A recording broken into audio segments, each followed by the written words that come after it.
आहोत मेंटेनन्सबद्दल सुप्रीम कोर्टाचा महत्त्वपूर्ण निकाल.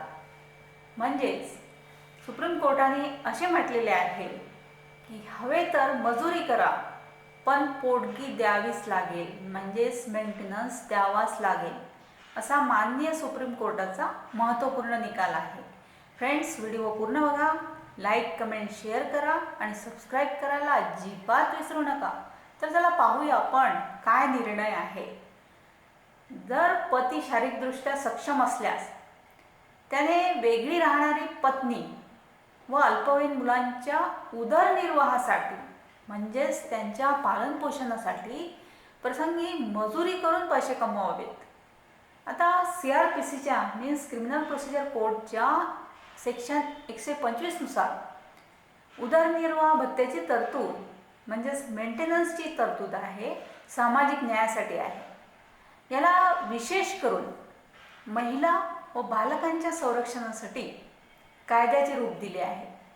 आता अशा स्थितीत पती आपली जबाबदारी टाळू शकत नाही, म्हणजेच पती आपल्या जबाबदारीपासून दूर पडू शकत नाही, असा महत्त्वपूर्ण व दूरगामी परिणाम करणारा निकाल माननीय सुप्रीम कोर्टाने दिला.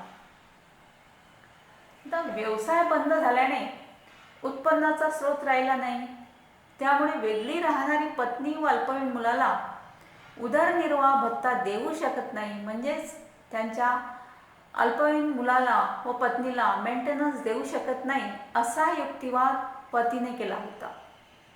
तो माननीय कोर्टाने फेटाळला.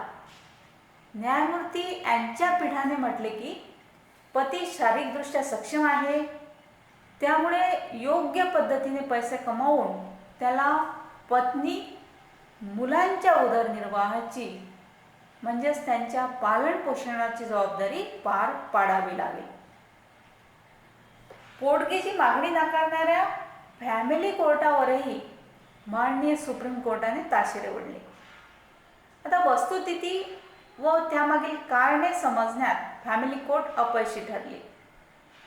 CRPCच्या मीन्स क्रिमिनल प्रोसिजर कोडच्या सेक्शन 125चा उद्देश वेगळे राहणाऱ्या महिलांना आर्थिक मदत पुरवणे हा आहे.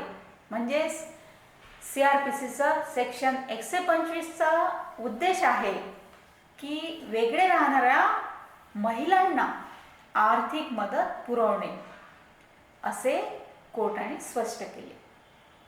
तर फ्रेंड्स, हा होता महत्त्वपूर्ण निर्णय. थँक्यू.